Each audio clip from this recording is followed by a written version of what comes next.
Module 5, Lecture A, tf.data Basics. By the end of this lecture, you will be able to create tf.data.Dataset pipelines from tensors, NumPy arrays, and TFRecord files. Apply common TF data transformations such as map, batch, shuffle, and prefetch, and debug dataset shapes and types to ensure compatibility with Keras models. Building TensorFlow datasets. Creating datasets from tensors. A simple way to begin building input pipelines is to create a dataset directly from in-memory tensors, such as feature arrays and label vectors already loaded in your Python environment. This lets you feed data to a model incrementally while keeping everything easy to manage. It works well for early experiments with small datasets that fit in memory, like a few thousand records or a modest image set. By turning tensors into a dataset, you can apply dataset transformations and use this setup as a stepping stone toward more advanced input pipelines later on. When you create a dataset from tensors, their structure and alignment determine how examples are produced as you iterate. You usually have one tensor for input features and another for targets, with the first dimension giving the number of examples. Combining them into a dataset lets each step yield a matching feature and label, preserving their one-to-one relationship. This also works for more complex multimodal inputs, as long as all tensors share the same leading dimension. In that case, each example is presented as a coherent unit, which is exactly what training loops and Keras models expect. When building datasets from tensors, it is important to plan the shapes and data types from the beginning so that problems with dimensions or types are caught early instead of during training. For instance, in sentiment analysis, you might use floating point tensors for embeddings and integer tensors for labels, and wrapping them in a dataset lets you quickly confirm they work together. The same idea applies to image classification, where you can verify that image sizes and label counts match what you expect. By starting with simple in-memory tensors, you create a solid, well-checked base before moving on to more complex data pipelines. Python code, creating datasets from tensors. This lesson introduces the basics of using the TensorFlow Data API with tensors. You will learn how to create simple datasets directly from memory and work with them in a safe way. The script also shows how TensorFlow automatically checks the shapes and data types of your tensors to help prevent errors while building datasets. The line with the exclamation mark is a command that installs TensorFlow version 2.20.0. Using this exact version makes sure the code runs with the expected features and behavior. Different TensorFlow versions can change how functions work, so fixing the version helps avoid unexpected differences. This keeps the code consistent and reliable across different systems where it might be run. We begin by importing TensorFlow and NumPy, which we will use to handle tensors, perform numerical operations, and build and train machine learning models. NumPy supports large multidimensional arrays and matrices, while TensorFlow provides the tools for defining and optimizing those models. We also import the operating system module to manage environment settings. Together, these imports prepare the environment for the data manipulation and model training tasks that follow. We first set the random seed in TensorFlow to 7 so that any random operations give the same results each time, which helps with reproducibility. We then set the NumPy random seed to the same value so both libraries behave consistently. Finally, we lower the TensorFlow logging level through an environment setting to hide unnecessary messages and keep the program output clean and easy to read.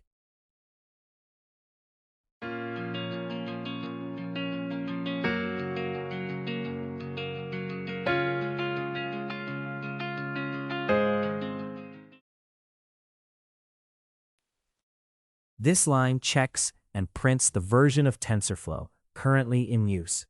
It helps you quickly verify that your environment has the correct version of the library installed.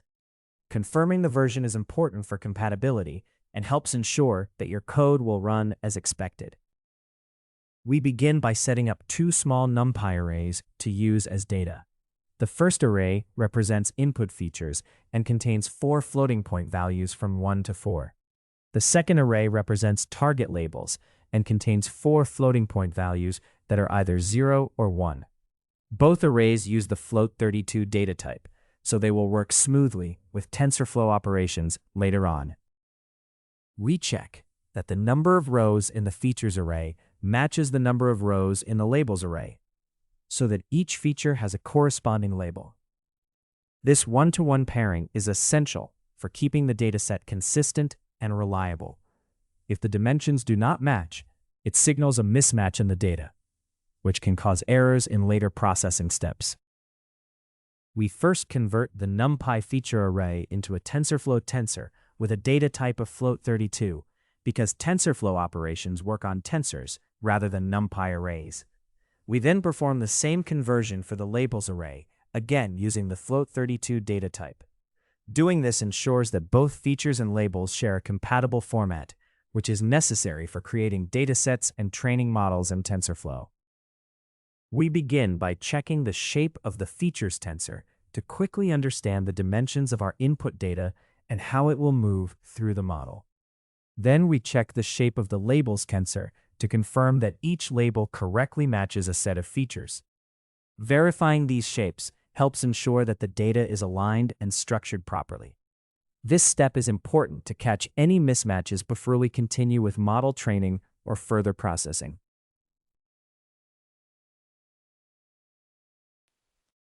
In this step, we build a dataset using TensorFlow's Data API by creating it from tensor slices. We provide a pair of tensors, one for features and one for labels, and the method turns them into a dataset where each element contains a single feature with its matching label.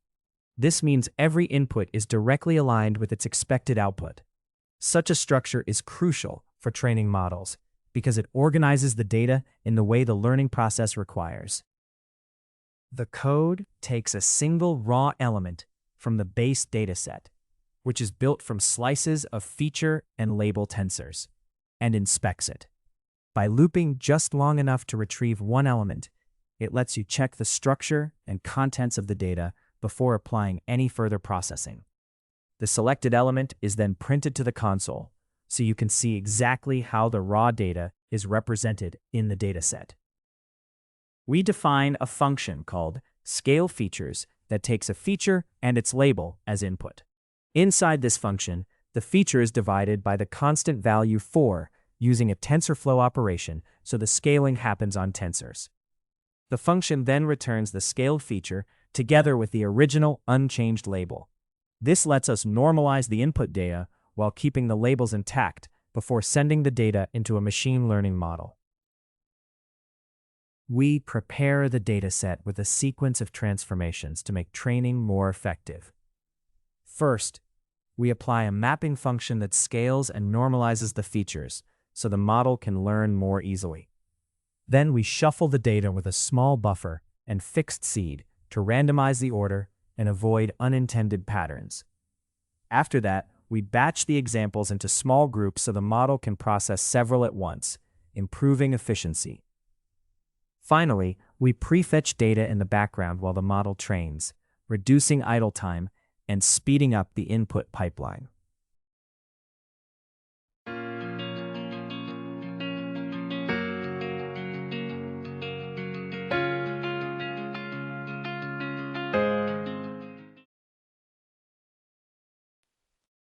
We begin by taking a single batch from the transformed dataset to examine its structure. The loop goes through the dataset just long enough to retrieve one batch of features and labels. We then check and print the shape of the feature batch to understand the dimensions of the input data, and the shape of the label batch to confirm it matches the features. Finally, we print the data type of the feature batch to ensure it is suitable for the next processing steps.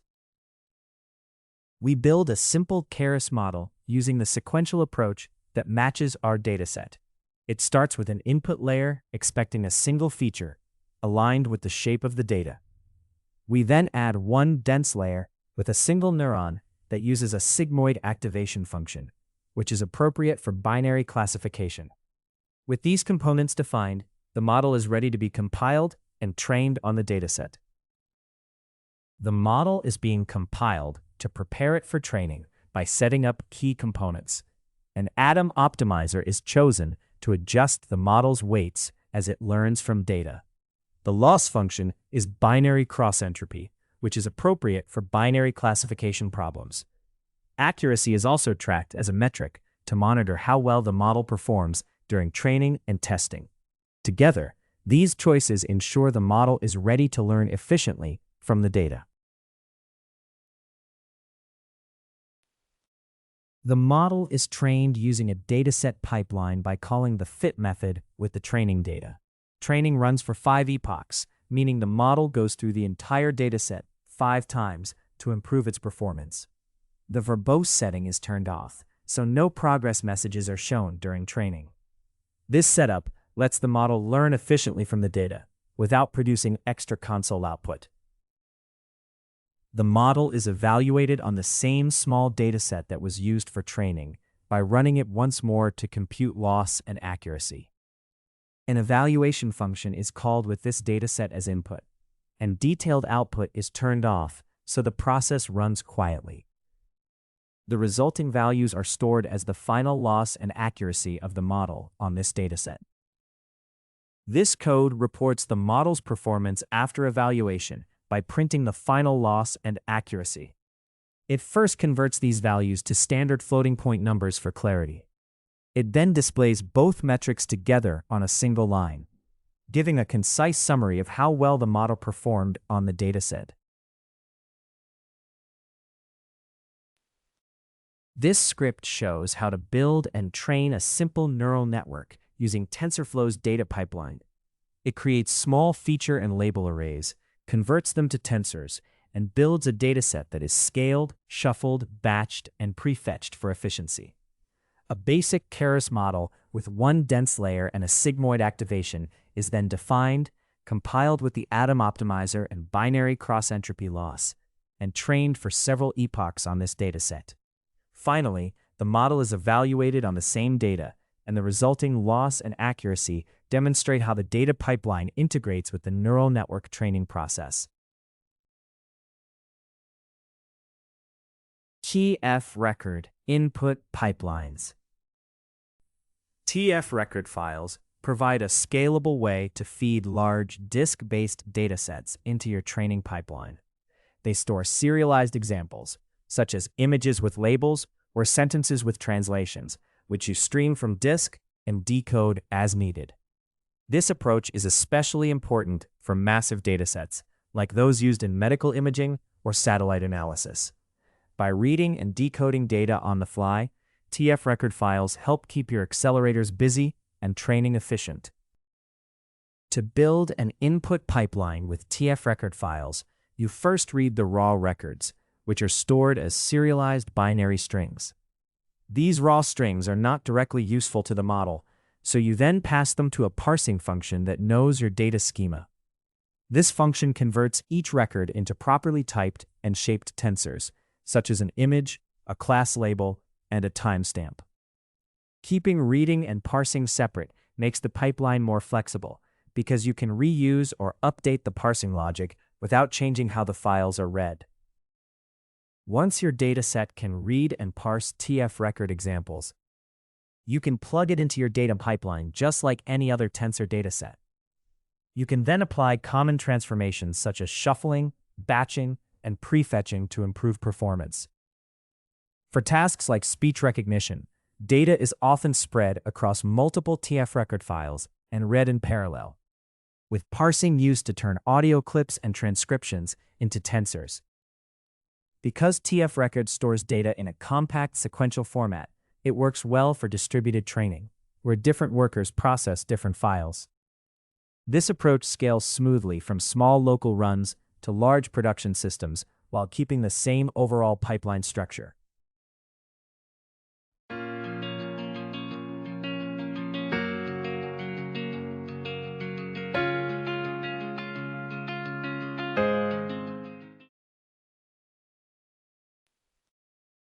Python code, TFRecord input pipelines. This material introduces a simple TensorFlow input pipeline using TFRecord files.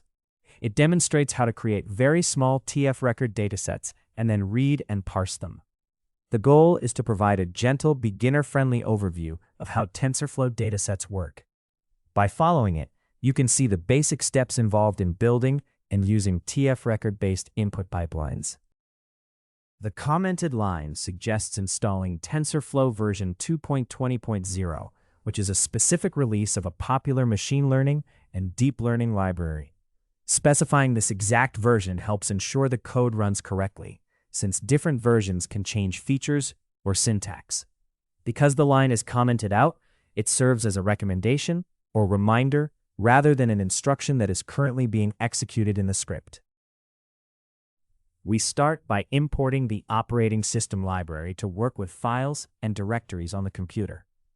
We also import the random library so we can generate random numbers, which is useful for tasks like setting a seed for reproducible results. Finally, we bring in the path handling library, which lets us manage file system paths in a clear, object-oriented way. Together, these tools help us interact with the file system and control randomness in our programs. We start by importing TensorFlow, which we need to build and train machine learning models using its tools and functions. Right after importing, we check which version of TensorFlow is installed. This matters because different versions can have different features or compatibility issues. Knowing the version helps us make sure the code will behave as expected and avoids problems when running or sharing the project. We set deterministic seeds for both the random module and TensorFlow so that any random operations give the same results every time the code runs. Using a fixed seed value such as 7 makes all randomness in data processing and model training consistent across runs. This consistency is essential for reproducibility, reliable result comparison, and easier debugging. This line displays the version of TensorFlow that is currently in use. It provides a quick check that the intended version of the library is installed. Confirming the version helps ensure compatibility with your code. It is also useful for debugging when something does not work as expected. We start by creating a small temporary directory called TFRecord demo using the pathlib library, which will hold our TFRecord data files. We then make sure this directory exists by calling the method that creates it with an option that avoids errors if it is already there. This simple setup step is important because it gives us a dedicated, organized place to store the TFRecord files that the rest of the script will generate and use. We use a helper function called makeExample to build a TensorFlow example protocol buffer from our data. Inside this function, we create a dictionary that maps the word features to a TensorFlow feature containing a list of floating point values from the feature's tensor. Pause. It also maps the word label to another TensorFlow feature containing an integer list with the label value. Once we have that dictionary, we use it to construct and return the example protocol buffer. Pause. This process converts raw feature and label data into a format that works with TensorFlow's input pipeline. In this step, we build an example protocol buffer using TensorFlow's example class. It is created with a features object that is initialized from a dictionary mapping each feature name to its corresponding feature object defined earlier. This example object packages the data into a structured format that can be easily serialized. The function then returns this example, ready to be written into a TFRecord file.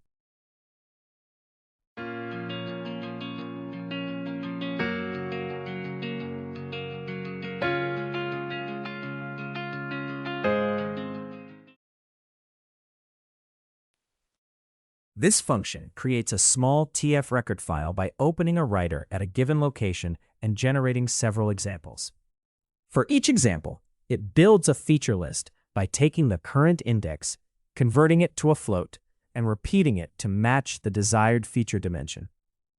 It then computes a label as the index modulo 2, so the labels alternate between 0 and 1. Using these features in the label, it calls a helper to form an example protocol buffer and writes the serialized result to the TFRecord file. We set up 2 file paths for small TFRecord shards by combining a base directory with the names of the first and second data files.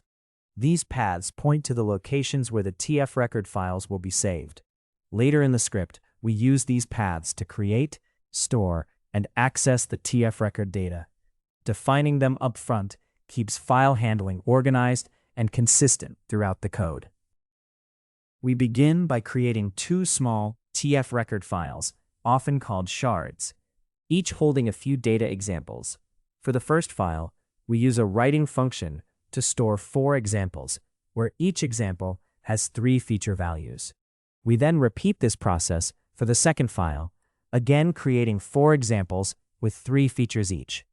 This setup mimics a dataset that is split across multiple files, which is a common pattern in large-scale data processing. The code first built a pattern that matches all TFRecord files in a directory whose names start with a specific prefix and end with the TFRecord extension. It then uses this pattern to list all matching files and create a TensorFlow dataset from them. The listing function is called with shuffling turned off, so the files are processed in a fixed, predictable order. This ordered dataset then serves as the basis for later data processing steps.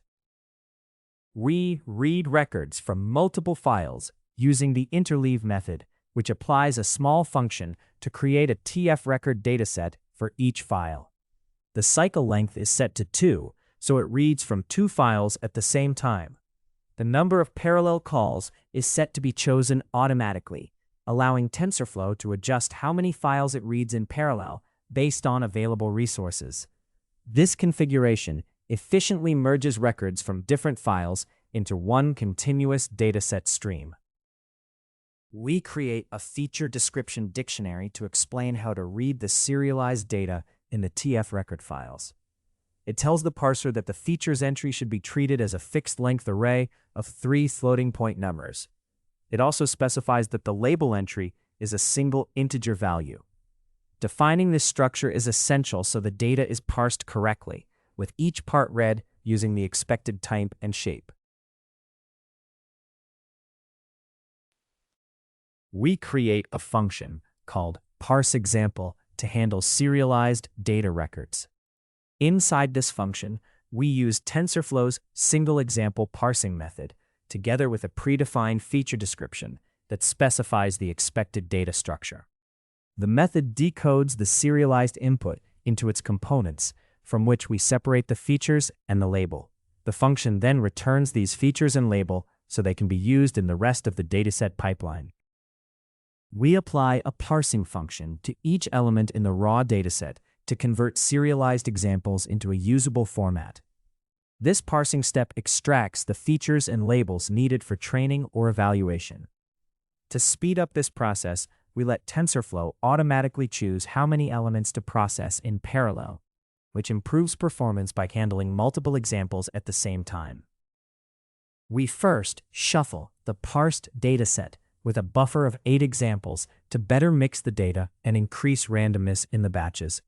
Then we group the data into batches of 2 so the model can process multiple examples at once, which is more efficient for training. Finally, we prefetch one batch ahead so that while the current batch is being processed, the next batch is prepared in the background.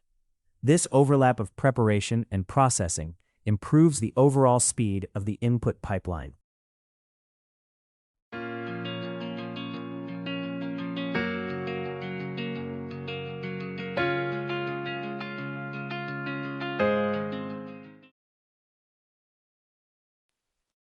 We start by taking a single batch from the final dataset to check how it is structured.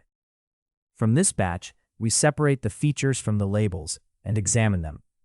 We print the shape of the features and labels to see the dimensions of the data and how the labels are arranged. We also check the data types of both features and labels to confirm the kind of values they contain. This quick inspection ensures the data has the expected structure and types before we move on to further processing. The code converts the batch features into a numeric array so you can see their actual values. This gives you a clear view of what data is in the batch. By inspecting these values, you can verify that the contents are correct and confirm that the data pipeline is working as intended. This script shows how to create and process TFRecord files in TensorFlow. It first writes two small TFRecord files, each with several examples that contain a short vector of floating point features and an integer label. It then reads from both files using an interleave operation to efficiently combine them into a single dataset. A parsing function is defined to decode the serialized records into feature tensors and label tensors. The dataset is shuffled, batched, and prefetched to improve performance. And the script prints the TensorFlow version, the shapes and data types of one batch, and the actual numeric values in that batch, so you can see exactly what data is being processed. Listing dataset files. When working with large collections of files such as images or text documents, it is better to create a dataset of file paths instead of loading all the data into memory at once. Each path is then treated as an element in a sequence, and the files are read and decoded only when needed. This approach is especially important for domains like medical imaging or satellite photos, where data is stored as many separate files. Using file names as your dataset improves flexibility and scalability, lets you control data order, and keeps memory usage efficient, which supports smooth streaming into your model training process. When listing dataset files, you usually define a pattern that describes where the files are stored and how they are named. And the framework uses this to generate the file paths for you. This works well for data organized in different folders or split over time, and it lets you add new files without changing your code. In dynamic environments where data is constantly updated, the list of file paths becomes a live view of your storage. You can then combine, filter, or reorder these paths before reading the actual contents, giving you precise control over how data flows into your pipeline. Once you have a dataset that lists file locations, you can plug it into steps that parse and decode each file, such as reading serialized records or processing images. Keeping file discovery separate from file interpretation lets you confirm the dataset structure before dealing with parsing problems. This separation also makes it easier to switch storage systems, since the logic that finds files is independent of how they are read. In real projects, especially when training models on growing datasets, this approach helps keep data pipelines efficient and flexible.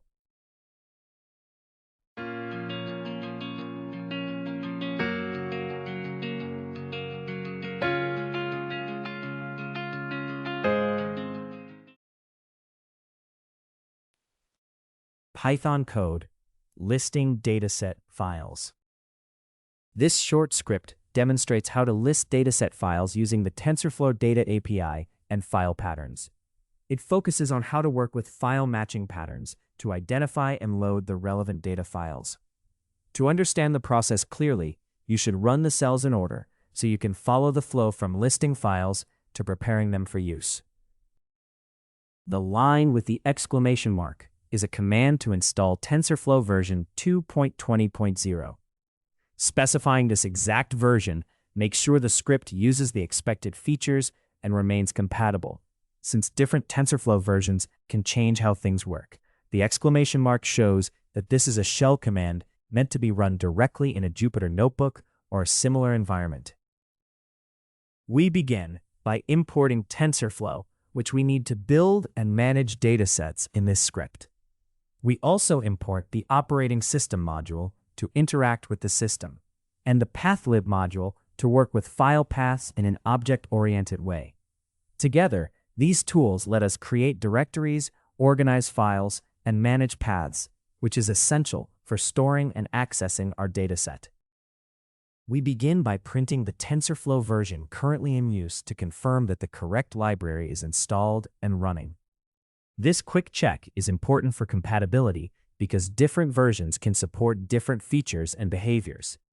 By knowing the exact version, we can be more confident that the functions we plan to use are available and will work as expected. It also helps with debugging, since issues can often be traced to version mismatches.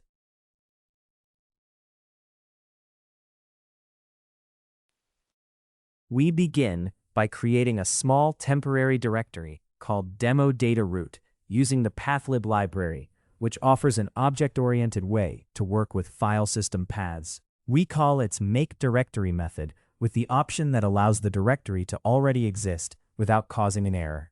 This directory serves as a structured location for our dataset files, making them easier to organize, manage, and access later in the script. We begin by defining a list of class names, in this case, cats and dogs, which represent the categories in our dataset. For each class name, we create a matching subdirectory inside a main root folder. Using the path handling library, we combine the root folder with the class name to form the full path for each subdirectory. We then call the make directory function with an option that creates the folder if it does not exist, and quietly skips it if it is already there. We define a helper function called writeDummyFile that takes a path object and a text string, then writes the text to a file at that path. Inside the function, it uses the path's built-in writeText method and encodes the content in UTF-8 format. This provides a quick way to create small text files, which is especially useful for testing or simple demonstrations.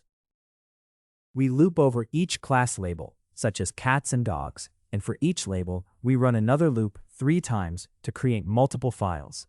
In each iteration, we build a file path that combines the root directory, the label folder, and a file name that includes the loop index. We then call a helper function to write a dummy text file at that location, using content that mentions the label and the index. By repeating this process, we automatically fill each class folder with 3 small text files, creating a simple dataset structure for demonstration or testing.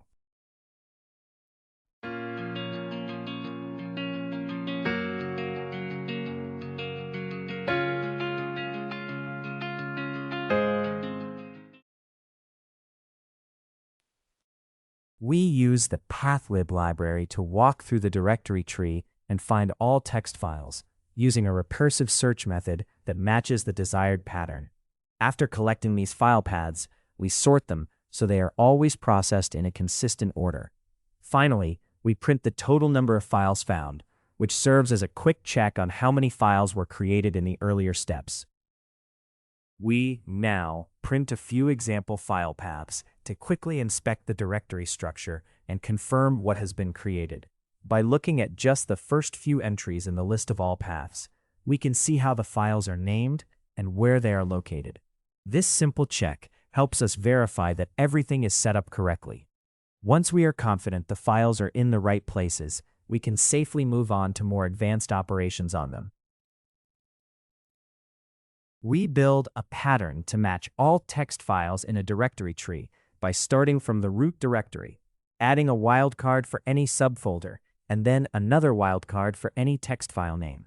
This pattern is converted into a string so it can be used programmatically. We then print the pattern to confirm it correctly represents the file structure.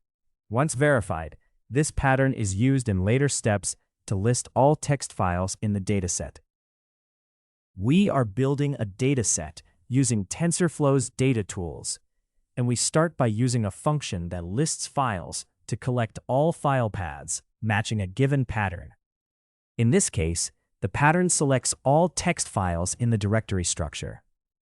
The shuffle option is set to false, so the files are listed in a fixed, predictable order. This deterministic ordering is helpful for debugging and for any later processing steps that depend on a consistent file sequence. We begin by indicating that we are listing all dataset file paths. Then we loop over only the first few elements of the dataset, using TensorFlow's method for taking a limited number of items.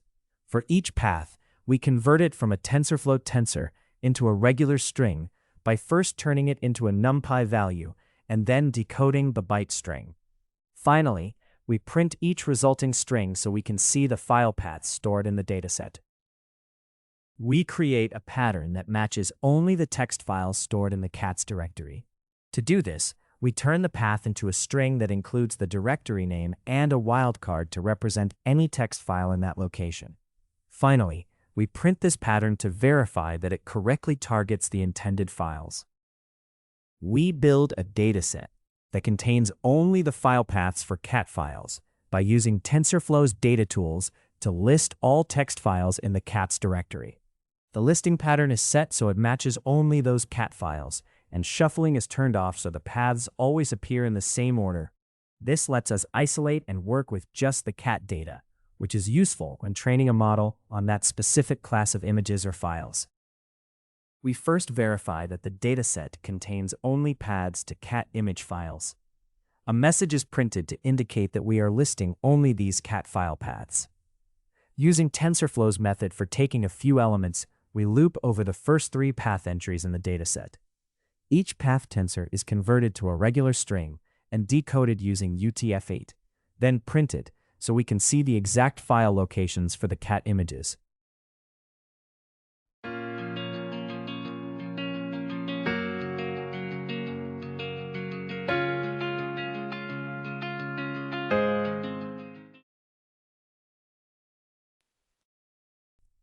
To inspect the data type and shape of an element in a dataset, we first use the iterator to retrieve the next element, which in this case is the first file path. We then display its data type and shape. This quick check helps us understand the structure of the data and confirm that it matches what we expect before moving on to further processing.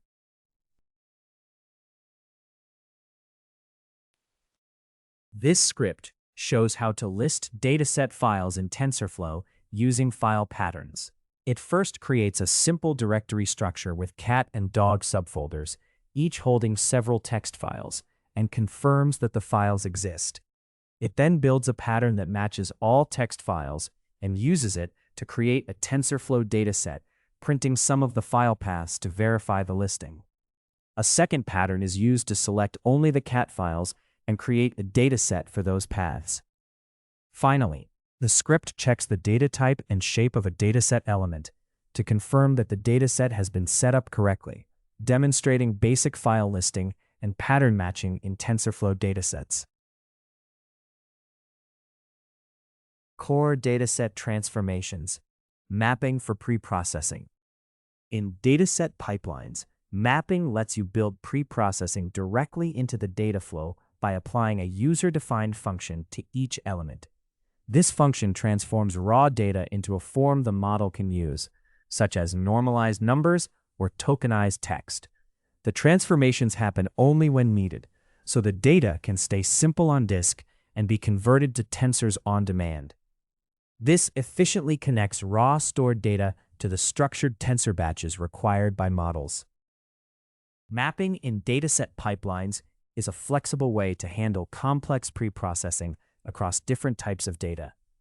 In medical imaging, it can read, normalize, and augment images to improve model performance.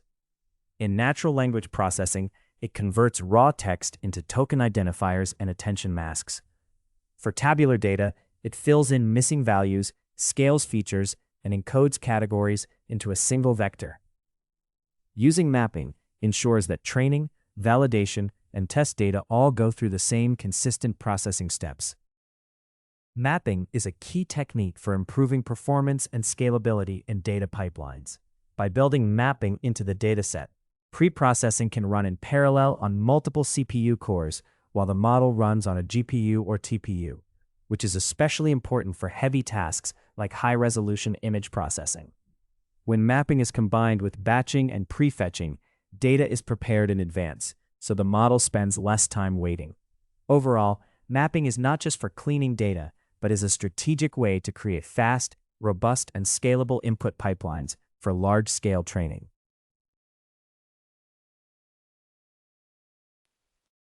Python code, mapping for preprocessing. This short script demonstrates how to use the TensorFlow data pipeline to apply preprocessing through mapping operations.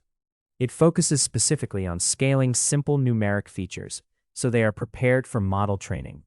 You can run the script directly in a Google Colab environment to see how the preprocessing works in practice. The line starting with an exclamation mark is a shell command that installs TensorFlow version 2.20.0. Using this exact version helps ensure the code runs correctly and remains compatible and reproducible. The exclamation mark shows that the command is intended to be run from within a Jupyter Notebook or Google Colab, where you can execute shell commands directly from the notebook environment. We begin by importing TensorFlow, which is the main library we use to build and manage our machine learning models. This import gives us access to powerful tools for handling data, constructing models, and running computations efficiently. In this script, TensorFlow is specifically used for pre-processing the data and organizing the datasets we will work with. We set the global random seed to a fixed value using TensorFlow's random module so that any random operations in our code always produce the same results each time we run it. This makes our experiments reproducible, meaning we can reliably repeat them and get identical outcomes. Reproducibility is important for verifying results and makes debugging easier because we know that unexpected changes are not caused by random variation. This line of code prints the version of TensorFlow currently in use. Knowing the exact version helps you check compatibility and understand which features or behaviors are available. It is especially useful for debugging, since different versions can act differently. By displaying the version, you can confirm that your environment is correctly set up for the code to run as intended. We begin by creating a small numeric feature tensor using TensorFlow's constant function. This tensor is a two-dimensional array with 3 rows and 2 columns, where each row is a feature vector of floating point values. The values are arranged in simple pairs, such as 1 and 10, 2 and 20, and 3 and 30. This small structured tensor serves as a toy dataset that we can later use to demonstrate and test pre-processing techniques.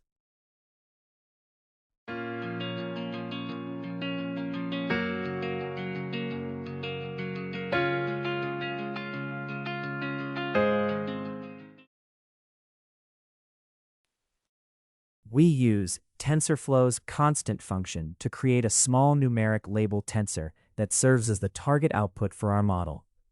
This tensor is arranged as a column with 3 rows, where each row holds a label for one set of features. The labels use values like 0 and 1 to represent different classes or outcomes. This structure is crucial in supervised learning because every feature set must have a corresponding label for the model to learn from during training. Before building the dataset, the code verifies that the number of rows in the features tensor matches the number of rows in the labels tensor. This check confirms that every set of input features has a corresponding label. Ensuring this one-to-one match is essential for keeping the dataset consistent and reliable during later processing steps. We begin by building a dataset from the features and labels using TensorFlow's data tools. The tensors are sliced into individual examples, so each feature and its corresponding label can be handled separately. This step prepares the data for later processing operations, such as mapping and batching, that will be applied in the rest of the workflow. The preprocess example function takes a feature and a label, then uses TensorFlow operations to compute the feature's mean and standard deviation. These values are used to normalize the feature data, so it has a mean of 0 and a standard deviation of 1. This normalization step helps scale the features consistently and can improve the performance of many machine learning algorithms. To avoid division by 0 during normalization, the code introduces a very small constant value called epsilon. This epsilon is set as a TensorFlow constant equal to 1 times 10 to the negative 6. It is created using the same data type as the feature tensor, so that all calculations remain compatible and stable. This step normalizes the features by subtracting the mean from each value, so the data is centered around 0, then dividing by the standard deviation with a small extra term added to avoid dividing by 0. As a result, the transformed features have a mean of 0 and a variance of 1. This kind of normalization is important because many machine learning algorithms work better and are more stable when their input features are scaled in this way. This function returns two things: a normalized version of the feature and the original label. The feature is adjusted so it has a mean of 0 and a variance of 1, which helps stabilize training for many machine learning models. The label is left unchanged, so the correct relationship between the input features and their targets is preserved during learning. In this step, we apply a pre-processing function to every element in the dataset using TensorFlow's map operation. The function, called preprocessExample, is run on each data point to normalize its features. The map operation is configured with automatic tuning of parallel calls, so TensorFlow chooses how many operations to run at the same time based on available resources. This automatic parallelism makes the pre-processing more efficient, which is important for preparing data for training machine learning models. This code shuffles the dataset using a small buffer of 3 items, so it only randomizes the order within each group of 3 at a time. This introduces some randomness into the data order without fully mixing the entire dataset at once. A random seed of 7 is used so that the shuffle produces the same order every time the code runs. This reproducibility is important for debugging and keeping experiments consistent. We take the shuffled dataset and split it into small batches, each with up to 2 examples, to control memory use and improve training efficiency. We also choose not to discard any leftover examples that do not fill a full batch, so every data point is included. This approach is especially helpful when the total number of examples is not an exact multiple of the batch size. This code uses TensorFlow's prefetch feature to speed up the data pipeline by loading and pre-processing data while the model is training. By overlapping these steps, it reduces the time the model spends waiting for new data and improves overall training efficiency. It also relies on TensorFlow's auto-tune capability to automatically choose how many elements to prefetch based on the system's available resources.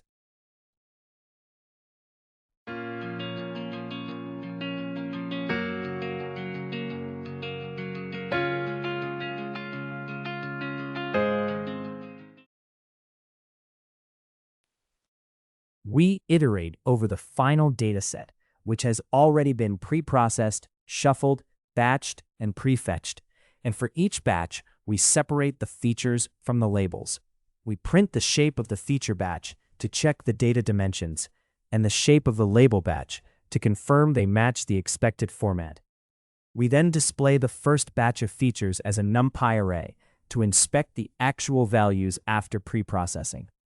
After examining this initial batch, we stop the loop so that only the first batch is used for inspection. This script shows how to pre-process numeric data using TensorFlow's Data API to prepare it efficiently for model training. It creates small feature and label tensors with matching dimensions, then builds a dataset from them. A pre-processing function normalizes each feature by subtracting its mean and dividing by its standard deviation, with a small adjustment to avoid division by 0. The dataset is then transformed with this function, shuffled, batched, and prefetched so that data preparation overlaps with model consumption. When run, the script prints the shapes of the batches and an example of the first batch of normalized features. Efficient batching techniques. Batching is an important step in dataset transformation because it controls how many examples are processed together in each training or evaluation step. By grouping data into fixed batch sizes, models can use efficient parallel operations on hardware like GPUs and TPUs. This not only speeds up computation, but also makes gradient estimates more stable by averaging over several examples instead of relying on a single noisy one.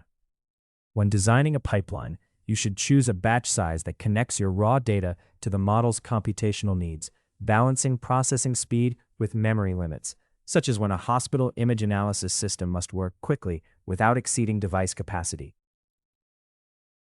Choosing batch size is a trade-off between performance and optimization, and usually requires some experimentation. Larger batches can improve hardware throughput, but use more memory and lead to fewer parameter updates per epoch. Smaller batches fit more easily in memory and allow more frequent updates, which can help optimization, but may underuse the hardware and slow training. A practical approach is to start with a batch size that fits in memory, then gradually increase it until you see instability. Always adjust batch size based on your model architecture, input shape, and hardware limits. Efficient batching is not just about grouping examples. It also means handling edge cases and optimizing how batches are formed. Real datasets rarely divide evenly by batch size, so you must choose whether to drop the final small batch or keep it, depending on your model's needs. For example, dropping the remainder can simplify shape handling in speech recognition, while keeping it ensures all data is used for metrics in recommendation systems. You also need to decide whether to batch before or after applying transformations, since batching first can speed up heavy pre-processing, but shape-changing transformations may require pre-processing first or using padding. Thoughtful choices here can significantly improve both the reliability and speed of your data pipeline in production.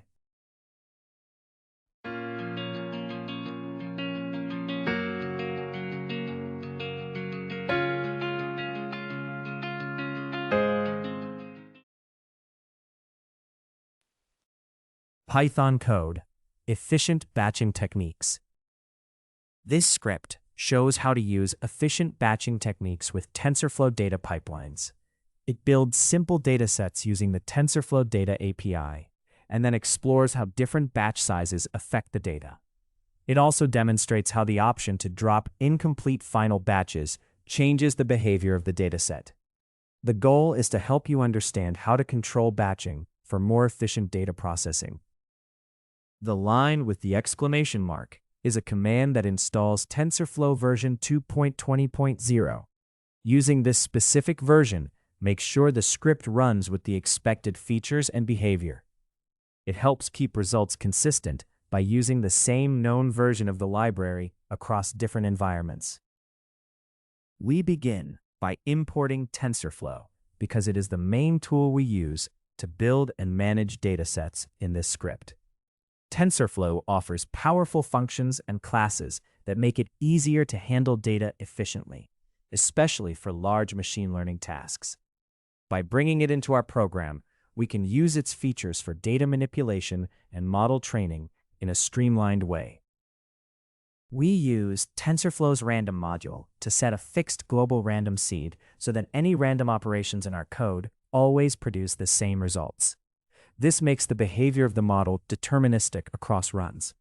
Having consistent and repeatable outcomes is especially important for debugging and testing because it allows us to reliably reproduce and investigate issues. We start by printing the TensorFlow version in use. This simple check confirms which features and behaviors are available, since different versions can change functionality. It also helps us verify compatibility and understand any performance differences that may arise from using a particular version. We begin by creating a tensor of feature values using TensorFlow's range function, which produces a sequence of integers starting at 0 and going up to, but not including, 12. The values increase by 1 each time, and the data type is set to 32-bit integers. This simple, predictable sequence forms the feature set for our dataset and provides a straightforward set of input values for further processing. We create the labels by multiplying each feature value by 10, producing a new tensor where every element is 10 times its original feature. This simple scaling step defines a clear artificial relationship between features and labels. It is mainly used to set up an easy example that will help demonstrate batching techniques later in the script. We create a dataset by combining the feature tensors and label tensors into one unified structure, using TensorFlow's method for building a dataset from tensor slices. This method pairs each feature with its corresponding label, so every element in the dataset is a tuple of one feature and one label. Organizing the data this way makes it easier to apply later transformations and operations consistently to both features and labels. We start by checking the structure of our dataset by taking a single element from it. This element is a pair made up of a feature and a label. We then print the shapes of the feature and the label to see how they are organized. This quick inspection lets us confirm that the data has the expected form before we move on to more advanced processing. The describe batches helper function is used to inspect how data is organized in a dataset. It takes a dataset and a name, then first announces the name so you know which dataset is being described.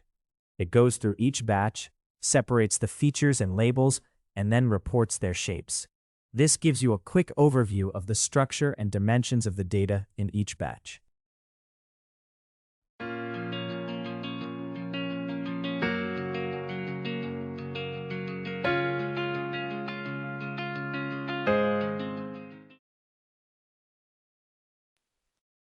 We are creating batches from our dataset in a way that keeps every element, even if the total number of items is not a perfect multiple of the batch size. With a batch size of 5, most batches will have 5 elements, but the final batch may have fewer. By choosing to keep this smaller last batch instead of dropping it, we ensure that all data points are included in the processing. We use a function to describe how the dataset is split into batches, making sure that we do not drop the final partial batch. If the total number of elements is not an exact multiple of the batch size, the last batch will simply contain fewer elements. We also give this setup a descriptive name to indicate that the smaller final batch is kept. This helps us clearly understand how the dataset is batched when there is a remainder. We create batches from our dataset using a batch size of 5 and choose to drop any final batch that is smaller than this size. This means only full batches are kept, and any leftover data that does not fill a complete batch is discarded. As a result, every batch has the same number of samples. Having equal-sized batches is important for some machine learning models that require consistent input dimensions. We use a batch description function on the dataset and choose to drop the final smaller batch so that every batch has the same size. This setting ensures fixed batch shapes and consistent processing. We also give the function a descriptive name that indicates the drop remainder option is enabled. This approach is especially important for models that require uniform input sizes across all batches. The code improves efficiency by using prefetching so data preparation overlaps with data processing. By applying the prefetch operation to the dataset, the system can load the next batch while the current batch is being used. The buffer size is set to be automatically tuned by TensorFlow for best performance. This reduces idle time and increases throughput, which is especially helpful for data-intensive tasks. We take a single batch from the prefetched dataset to confirm that the data shapes are still correct. To do this, we iterate over the prefetched data just long enough to obtain one batch. We then split this batch into its feature and label parts and check their shapes. Finally, we print these shapes to verify that prefetching has not changed the expected batch dimensions. This script shows how to use efficient batching with TensorFlow's data tools. It creates a small dataset of features and labels, then groups the data into batches of a chosen size. First, it demonstrates batching without dropping the last smaller batch. Then batching with the remainder removed, so all batches have the same size. It also applies prefetching, so data loading overlaps with processing, keeping batch shapes consistent while improving performance. Efficient shuffle and repeat. Shuffling and repeating are important data transformations that affect how a model learns over multiple epochs. Shuffling changes the order of examples, so the model does not pick up misleading patterns from a fixed sequence. Repeating lets the dataset cycle many times, which is necessary for training over many epochs or with large datasets. Together, they create a continuous randomized stream of data that helps models generalize better and avoid depending on any specific data order. To use shuffle and repeat effectively in a data pipeline, focus on buffer size, shuffle order, and where these operations appear. Shuffling keeps a portion of the dataset in memory and draws examples at random, so a larger buffer gives better randomness but uses more memory. You should place repeat after shuffle so that each training epoch sees the data in a new order. If you put repeat before shuffle, you may keep seeing the same order, which can slow learning or cause overfitting, especially in small or imbalanced datasets, such as medical imaging collections with many more negative than positive cases. To optimize a training pipeline, first, shuffle individual examples, so each batch is diverse. Then repeat the dataset to create a continuous stream, and finally, batch and prefetch so data preparation overlaps with model execution. This order keeps batches both randomized and efficiently delivered to the accelerator. For sequence data, such as language or sensor streams, keep each sequence intact by shuffling at the sequence level before repeating and batching. When these steps are tuned to the dataset size and memory limits, they improve statistical robustness, computational efficiency, faster convergence, and better generalization.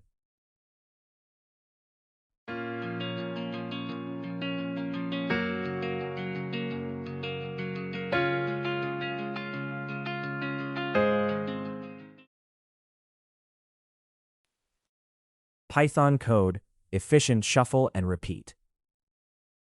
This script shows how to efficiently use shuffle and repeat operations on a dataset. It relies on a very small synthetic dataset, so the behavior is easy to see. To follow along and reproduce the results, you should run all the cells in order in a Google Colab environment. The focus is on demonstrating the method, not on the complexity of the data itself. The line starting with an exclamation mark is a command to install TensorFlow version 2.20.0. It is often used in environments like Google Colab to make sure that this exact version is available. Specifying the version helps the script run as expected and reduces the risk of compatibility problems that could occur with a different TensorFlow version. We begin by importing TensorFlow and NumPy, which are the main tools used in this script. TensorFlow manages the data pipeline, helping us organize and process data efficiently. NumPy is used to create and manipulate arrays, making numerical operations faster and easier. Together, these libraries provide the essential foundation for handling data effectively in the program. We begin by setting fixed random seeds for both NumPy and TensorFlow so that any random operations, such as shuffling, give the same results every time the code runs. Using a constant seed makes the behavior of the program reproducible, which is important for debugging and confirming experimental results. In this case, both libraries are given the same seed value of 7, so they share a consistent random state. This line displays the version of TensorFlow currently in use. It provides a quick check that the intended version of the library is installed and running. Confirming the version helps ensure compatibility and that the code will behave as expected. We create a small NumPy array to hold feature values by generating numbers from 0 to 11 and then reshaping them into a two-dimensional structure with 6 rows and 2 columns. The numbers are stored using the float32 data type, meaning each value is a 32-bit floating point number. This kind of array is a common way to represent features in machine learning, where inputs are typically handled as floating point values in a structured format. We use a function from the numerical library to create a simple array of labels, which is a sequence of integers starting at 0 and going up to, but not including 6. These integers act as labels for the rows of our feature array. This gives us a clear and direct way to match each feature with its corresponding label. Before building the dataset, the code verifies that the number of feature rows matches the number of labels. This check ensures that every set of features has exactly one corresponding label. Doing this protects the integrity of the data and prevents mismatches when pairing features with labels in the final dataset. We begin by building a base dataset using TensorFlow's data tools. The feature and label arrays are sliced into individual elements so that each feature is paired with its matching label. This structure makes it easier to handle the data efficiently and prepares it for more advanced data pipeline operations later in the script. This function, called scale features, takes inputs for features and labels, then divides the feature values by 10 to scale them down. This scaling helps normalize the data, which can improve how well machine learning models perform. After adjusting the features, the function returns the scaled features together with the original labels, so only the inputs are changed while the targets stay the same.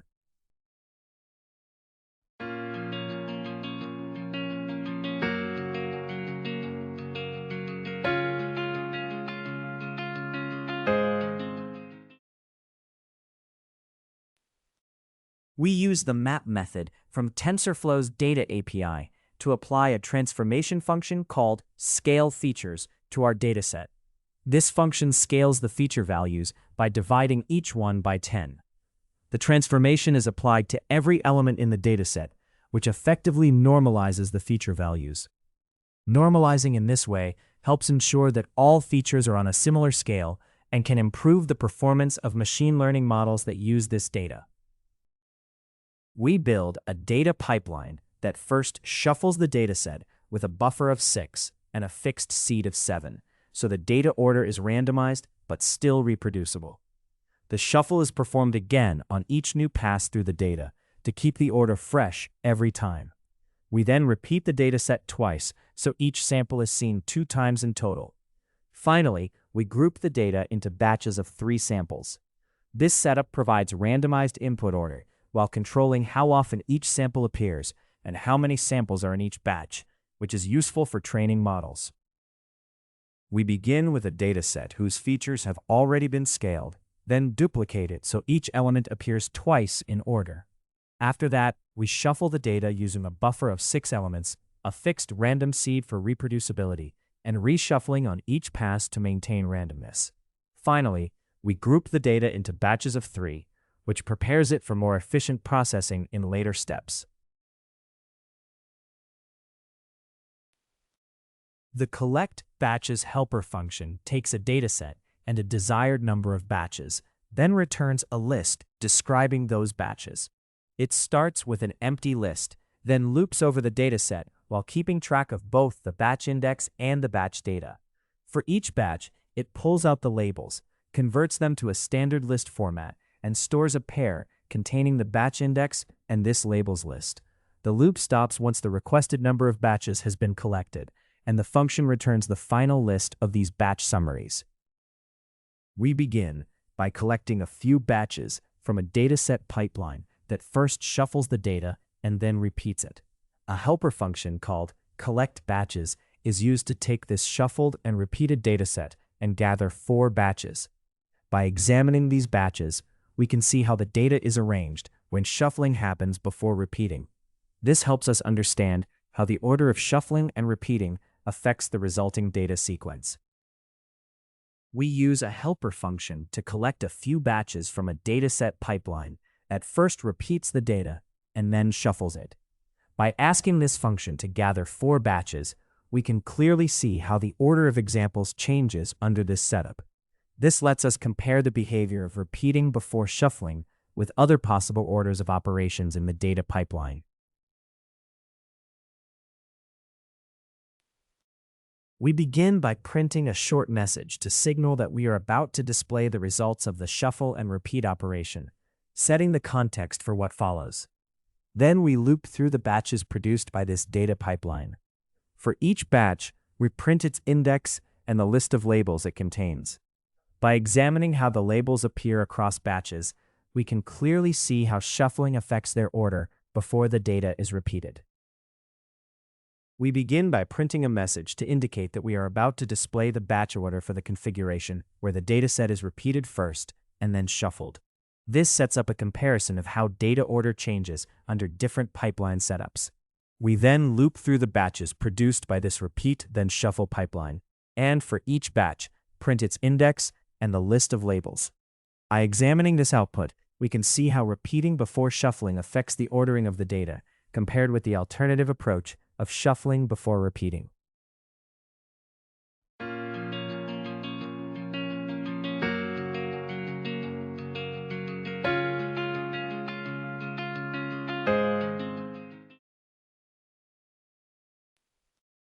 This script shows how the order of shuffling and repeating a dataset in TensorFlow affects the resulting data pipeline. It builds a small synthetic dataset with features and labels, scales the features, and uses fixed seeds so the results are reproducible. One pipeline shuffles the data first and then repeats it, while the other repeats the data first and then shuffles. Both are batched into groups of 3, and the different label orders in the batches reveal that shuffle then repeat usually produces more thorough mixing, whereas repeat then shuffle can lead to less variation in the early batches. This illustrates why the sequence of data operations matters in machine learning workflows. Efficient dataset inspection, prefetching for overlap. When working with datasets for deep learning, you must ensure both performance and correctness, and prefetching is an important part of this. Prefetching lets the data pipeline prepare the next batch while the current one is being processed, which speeds up training. At the same time, you need to verify that the shapes and data types of these prefetched batches stay consistent and predictable. For example, in an image classification task on medical scans, each batch should always have the expected dimensions and data types. This makes prefetching not just a performance optimization, but also a safeguard for data integrity during model execution. Prefetching is like keeping the next batch of data ready while the current one is being processed, so the model does not have to wait. Before you add prefetching, make sure your dataset elements already have the correct shapes and data types, and confirm these stay the same afterward. In tasks such as time series forecasting, prefetching should not change sequence lengths or data types, only how quickly data is delivered. By inspecting a few batches after enabling prefetching, you can verify that performance improves without introducing subtle errors during training. To debug data pipelines that use prefetching, remember that prefetching usually comes after mapping, shuffling, and batching. So it operates on full batches that must match your model's input shapes and types. If you see shape or type mismatches, temporarily reduce the prefetch buffer or turn prefetching off so you can inspect the data at each earlier stage. This helps reveal issues such as ragged inputs where dense tensors are expected, which prefetching might otherwise hide. Once you have confirmed that the data structure is correct and stable, you can safely turn prefetching back on and focus on performance rather than compatibility problems.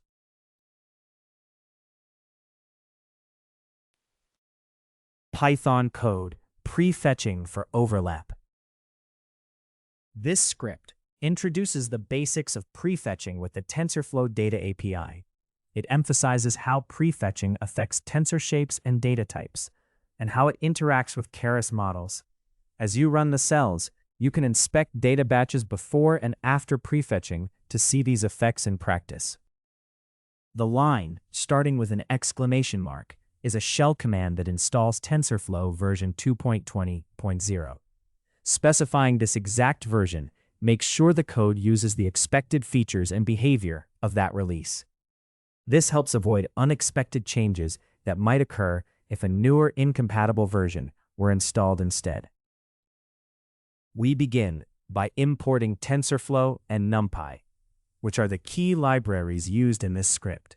TensorFlow provides the tools to build and train machine learning models, and NumPy supports efficient work with arrays and numerical calculations.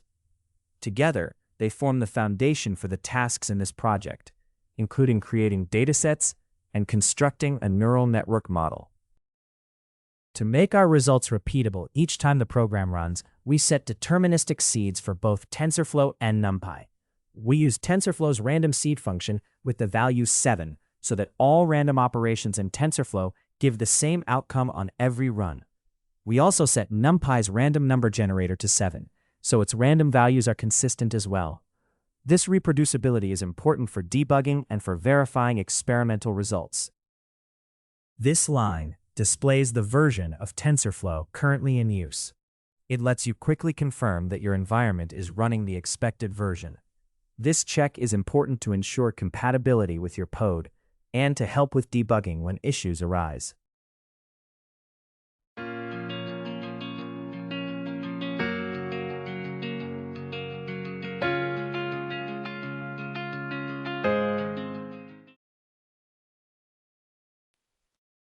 We begin by creating synthetic data for both features and labels. Using a random number generator, we produce a 12 by 4 array of floating point values to act as our feature set. We then generate a 12 by 1 array of random integers, each either 0 or 1, to serve as the labels.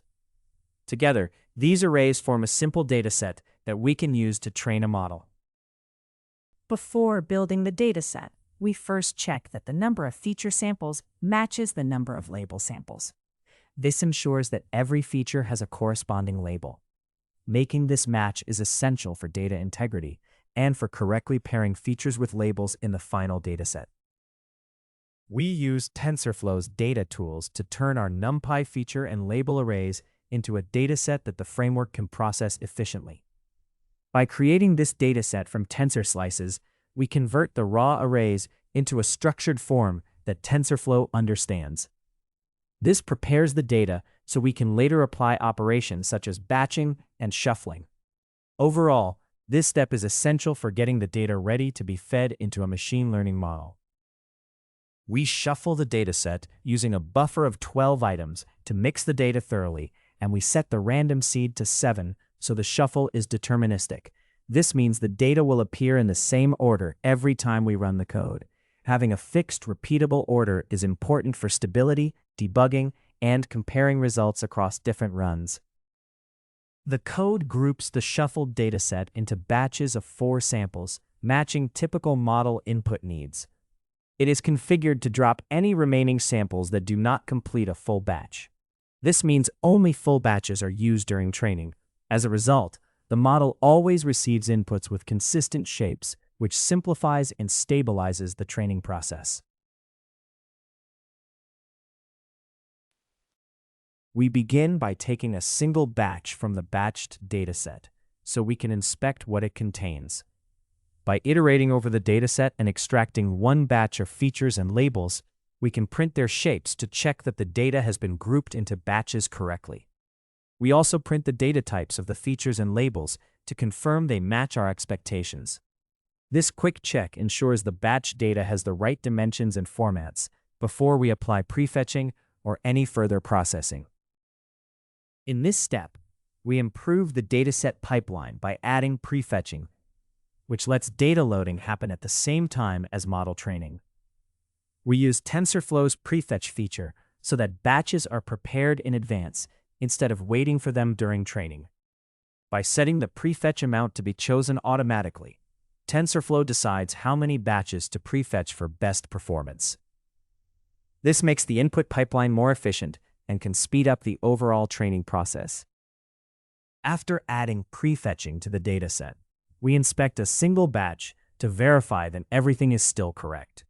We loop over the prefetched data, take one batch, and print the shapes of the features and labels to confirm the structure has not changed. We also check their data types to ensure they remain consistent. This quick inspection helps us confirm that prefetching is functioning properly and that the data is ready for efficient use by the model.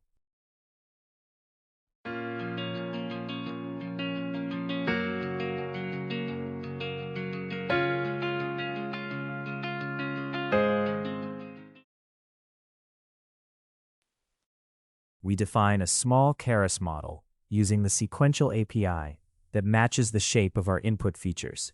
It begins with an input layer of size 4, corresponding to the 4 features in the dataset. Then we add a dense layer with 4 units and a ReLU activation to learn a nonlinear transformation of these inputs.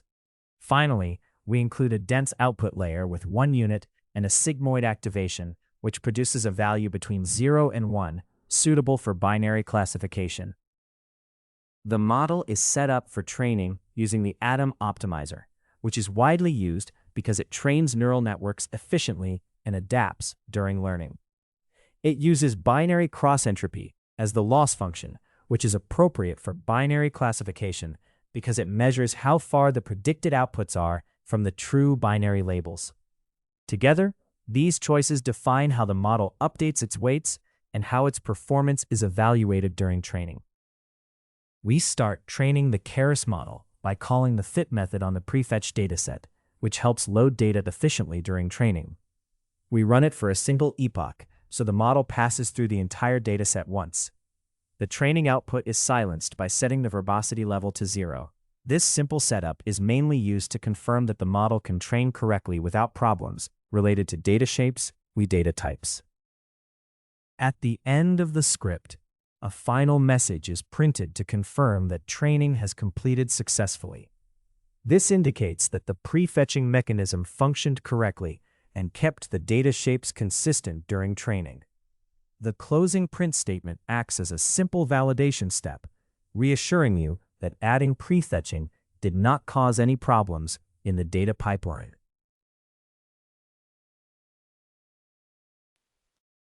This script shows how to use TensorFlow data prefetching to speed up the input pipeline for model training. It creates synthetic feature and label datasets with fixed seeds, shuffles and batches them, and checks that batch shapes and data types are correct. Prefetching is then applied so data loading overlaps with computation, improving efficiency. A simple Keras model that matches the feature shape is defined, complied, and briefly trained on the prefetched dataset. The successful training run confirms that prefetching maintains stable data shapes and integrates smoothly into the workflow while improving training throughput. Parallel mapping control. In data pipelines, mapping operations often involve tasks like decoding images or parsing text, not just simple arithmetic on tensors.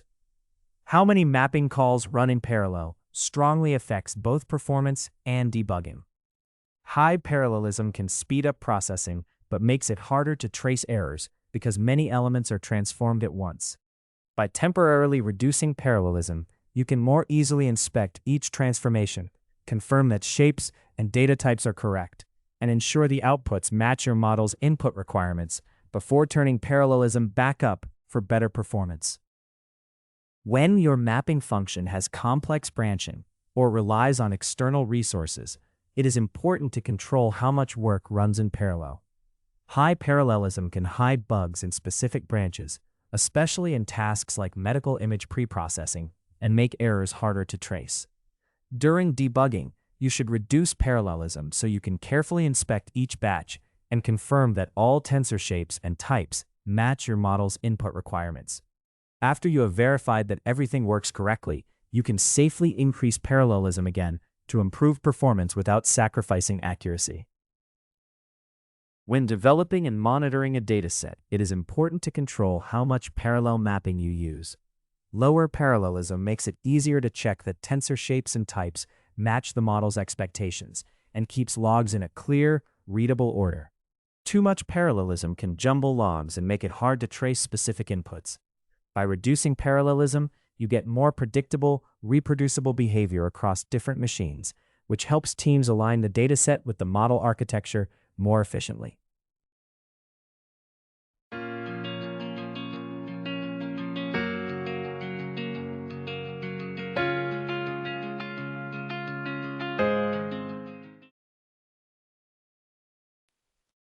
Python code, parallel mapping control. This script shows how to control parallel mapping while working with datasets. It is designed to help you debug and understand the shapes and data types in your dataset. To use it correctly, run each cell one after another in a new Colab runtime.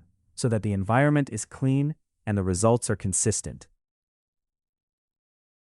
The commented line recommends installing TensorFlow version 2.20.0 to match what the script expects.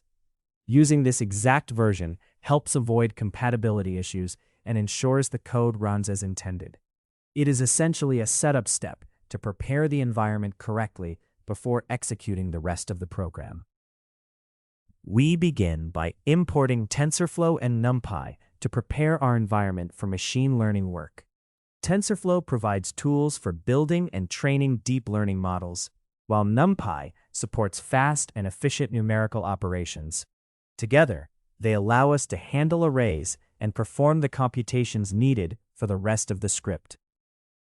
We begin by printing the TensorFlow version being used, so we know exactly which setup is running the code. This helps ensure that results are reproducible and consistent across different systems. Knowing the version is also useful for debugging and checking compatibility when sharing code with others or moving it between machines. We set the global random seeds for both TensorFlow and NumPy to the same fixed value, in this case 7, so that any random operations they perform will always produce the same results each time the code runs. This makes the behavior of the program consistent across different executions. As a result, it becomes much easier to debug the code and to reproduce experiments or analyses reliably. We begin by creating a small NumPy array of features with 8 rows and 4 columns, filled with random numbers between 0 and 1. These values are stored as 32-bit floating point numbers, so they work smoothly with TensorFlow. We then create a second NumPy array for the labels, with 8 rows and 1 column, containing random 0s and 1s to represent binary class labels. These labels are stored as 32-bit integers to match the input type expected by TensorFlow models. We use TensorFlow's data tools to build a dataset by slicing NumPy arrays of features and labels. This creates a dataset object, where each element is a pair made of a feature vector and its matching label. Such a structure is essential for training machine learning models because it keeps inputs and outputs aligned. It also makes it easier and more efficient to process and transform data within TensorFlow workflows. The debug map function takes example features and example labels as inputs and uses TensorFlow's print capability to show their shapes. This allows you to confirm that the dimensions of the data are correct. It also prints the data types of the features and labels so you can verify they match what your model expects. Together, these checks make it easier to debug and ensure the data is compatible with later processing steps. This code scales the input features by multiplying each value by 2, and it uses TensorFlow to make sure the operation uses the correct data type. The transformation prepares the features for later steps in the pipeline. By keeping data types consistent, it helps maintain reliability throughout the processing workflow.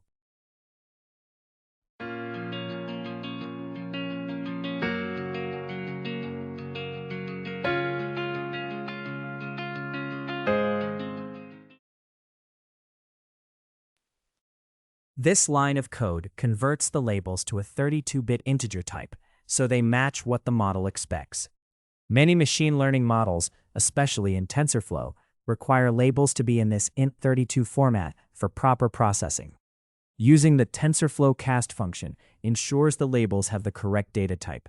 This helps keep data handling consistent and prevents type-related errors during training. The code prints the shapes of the transformed features and labels to confirm that the mapping step changed them as expected.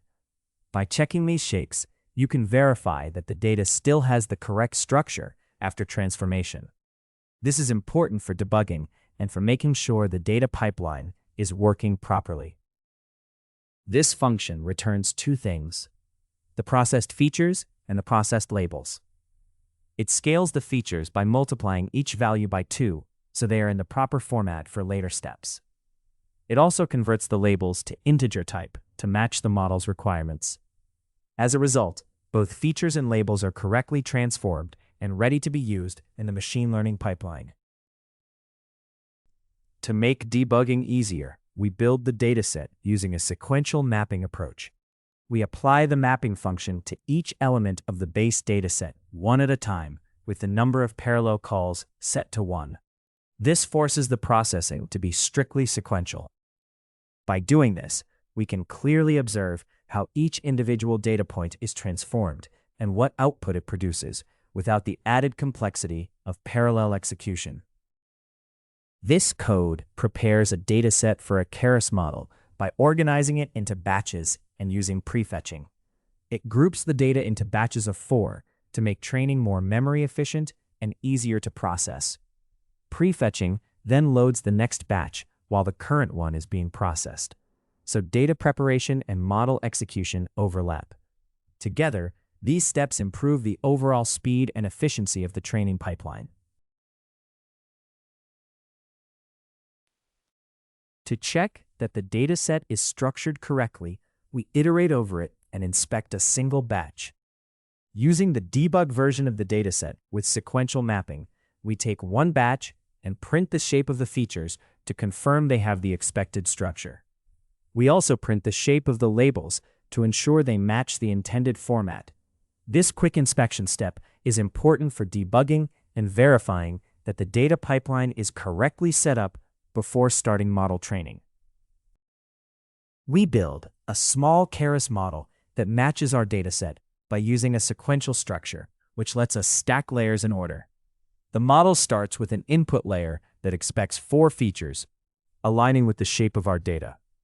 We then add a dense layer with 4 units and a ReLU activation to learn patterns from these inputs. Finally, we include a dense output layer with 1 unit and a sigmoid activation, which produces a probability for binary classification, indicating how likely the input belongs to a given class. We now compile the model to get it ready for training. We use the Atom optimizer, which is well suited for efficiently updating weights, especially when gradients are sparse. For the loss, we choose binary cross-entropy, which is appropriate when the task is to decide between 2 possible outcomes. We also track accuracy as a metric, so we can see how often the model's predictions match the correct labels during training. We train the model on the dataset with debugging turned on, running for a single epoch, so the model sees the entire dataset once. The verbosity level is set to 0 to suppress detailed logs and keep the console output minimal. This simple setup lets us quickly confirm that the training process runs correctly, and the model can learn without focusing yet on detailed performance metrics.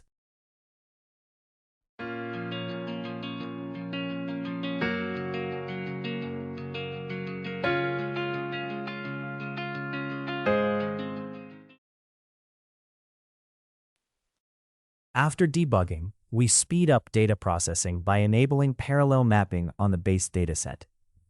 We apply the mapping function using TensorFlow's map operation and set the number of parallel calls to an automatic tuning option.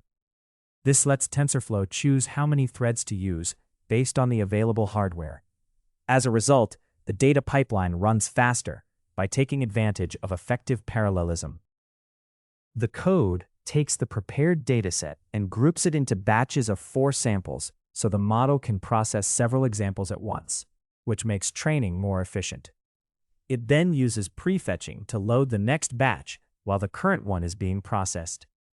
This overlap between data loading and training reduces idle time and improves performance. By keeping one batch ready in a small prefetch buffer, the training process stays smooth and continuous. We now retrain the model using a faster dataset that supports parallel processing to improve performance after debugging. The training is run for a single epoch with this optimized data. Detailed logging is turned off, so the training runs quietly and the output remains concise. To verify that the final dataset is compatible with the model, we take a single batch from the fast dataset after enabling parallel mapping. We iterate over the dataset to retrieve one batch of features and labels, then check the shape of the features in that batch. This quick inspection confirms that the data structure is still consistent and meets the model's input requirements.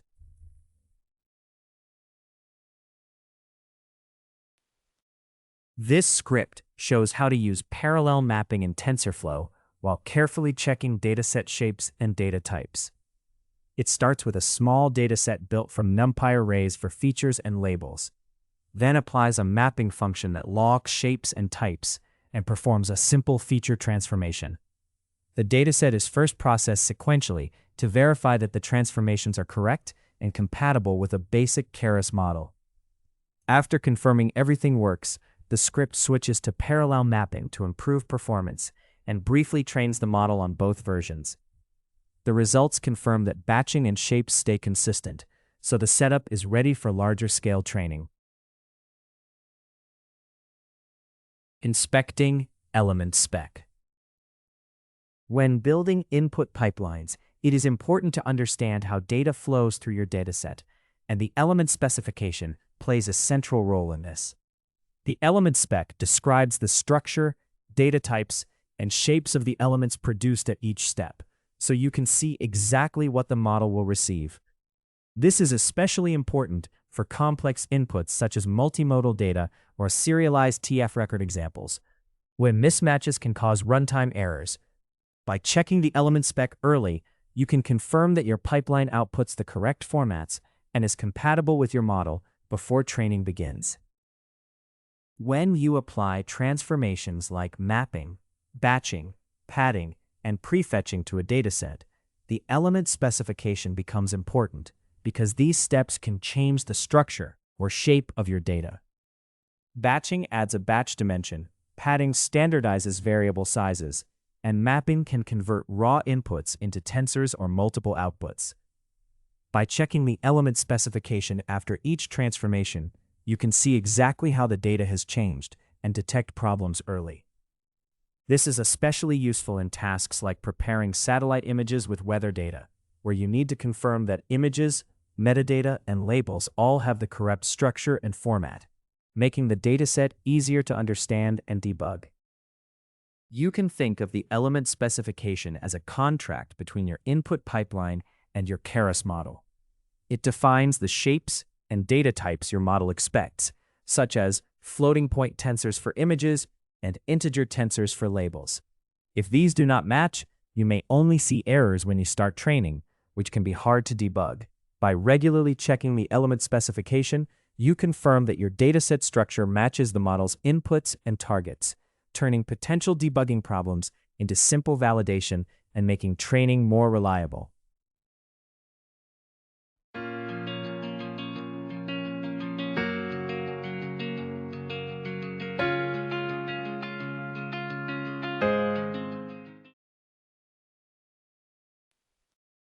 Python code, inspecting element spec. This script demonstrates how to inspect the element specification of a dataset, with a focus on checking shapes and data types for debugging. It is designed to help you understand the structure of your data, so you can identify and fix issues related to mismatched or unexpected formats. To follow the explanation properly, you should run the cells in the given order. The script starts with an optional command to install TensorFlow version 2.20. This is helpful in environments where TensorFlow is not already installed, or when a specific version is needed for compatibility. Running this line ensures the correct TensorFlow version is available, so the rest of the script can execute properly. We start by importing TensorFlow, which we need to build and train our machine learning models. We also import NumPy, a library for efficient numerical work. NumPy helps us handle arrays and perform the mathematical computations required in this example. Together, these two libraries provide the core tools for implementing and running our models. We use TensorFlow's random module to set a fixed random seed, so that any operations involving randomness give the same results every time the code runs. This makes the behavior of the program consistent across different runs. As a result, experiments become reproducible, which is essential for reliably testing and comparing results in different environments. This command prints the version of TensorFlow currently in use. It helps you quickly verify that your environment is set up as expected, and that the installed version matches what your code requires. This is especially useful when working with features that depend on a specific TensorFlow release, or when debugging version-related issues. We create a small NumPy array to represent features by first generating a sequence of numbers from 0 to 11 and converting them to the float 32 data type. We then reshape this one-dimensional sequence into a two-dimensional array with 6 rows and 2 columns. In this structure, each row corresponds to a single data point, and the 2 values in each row represent its 2 features. This format is useful for organizing feature data for further analysis or modeling. We create an array of integer labels using a numerical library containing the sequence 0, 1, 0, 1, 0, 1 that matches the features defined earlier. The labels are stored as 32-bit integers. This specific data type is chosen to ensure they work smoothly with TensorFlow operations used later in the script. We use TensorFlow's Data API to turn our NumPy feature and label arrays into a TensorFlow dataset. By creating the dataset from tensor slices, each feature and its corresponding label become a single element in the dataset. This structure prepares the data for efficient processing and model training, allowing us to take advantage of TensorFlow's optimized data handling. We print the element specification of the base dataset to see a concise description of how each element is structured and what data types it contains. This specification is especially helpful for debugging and for understanding the dataset's organization before applying any transformations such as shuffling or batching. By examining it, we can confirm that the elements are arranged as expected, which is important for all later processing steps. We shuffle the dataset using a buffer of 6 elements, so that items are randomly mixed within this small window, which helps break any original order in the data and supports better model generalization. We also set the random seed to 7 so that the shuffling process is reproducible. This means that every time the code is run, the data will be shuffled in exactly the same way, which is helpful for debugging and obtaining consistent results. We take the shuffled dataset and split it into small groups called batches, each containing 2 samples. This is done using the batch operation from the TensorFlow dataset tools, with the batch size set to 2. We also specify that any leftover elements that do not fill a complete batch should still be kept. This way, every data point is included in the final batched dataset.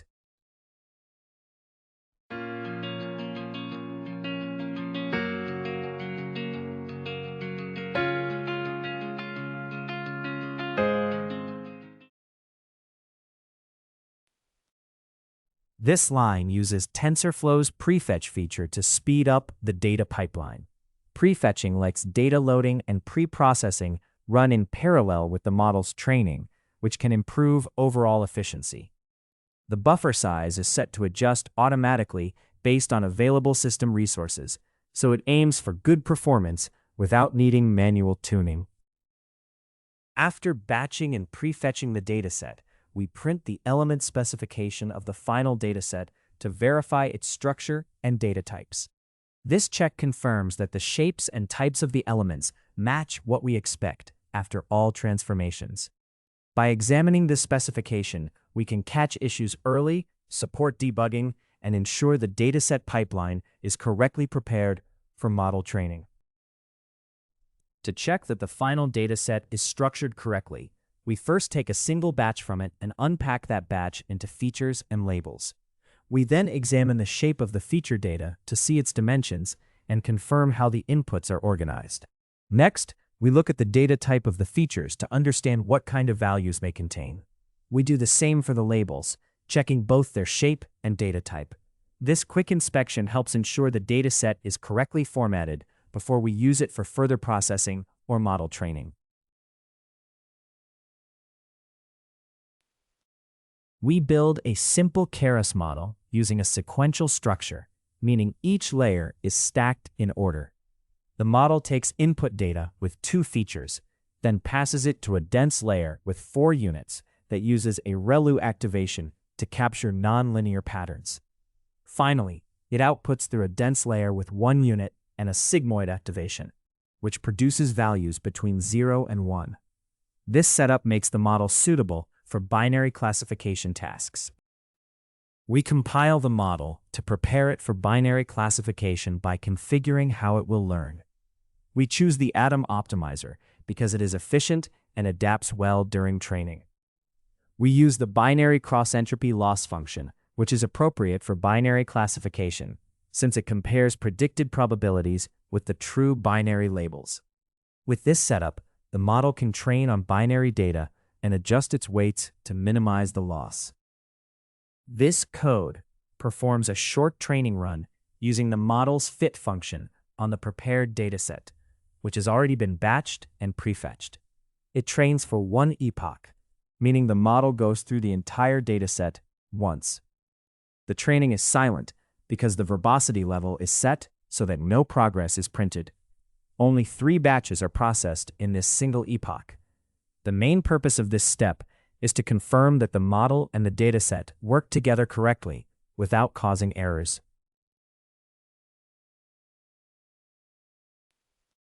This script shows how to inspect and use the element specification of a TensorFlow dataset.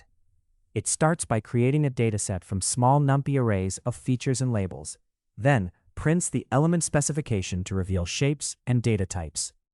The dataset is transformed with shuffling, batching, and prefetching for better performance, and the updated element specification is printed to show how these operations change the data structure.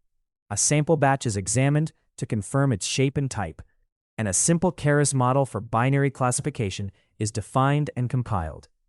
Finally, a short training run verifies that the processed dataset is compatible with the model and ready for further training.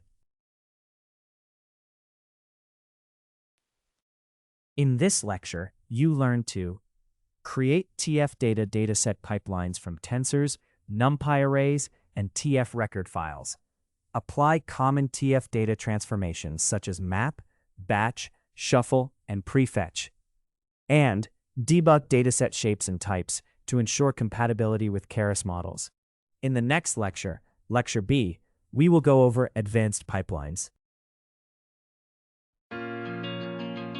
Thank you for your attention. See you all in the next lecture.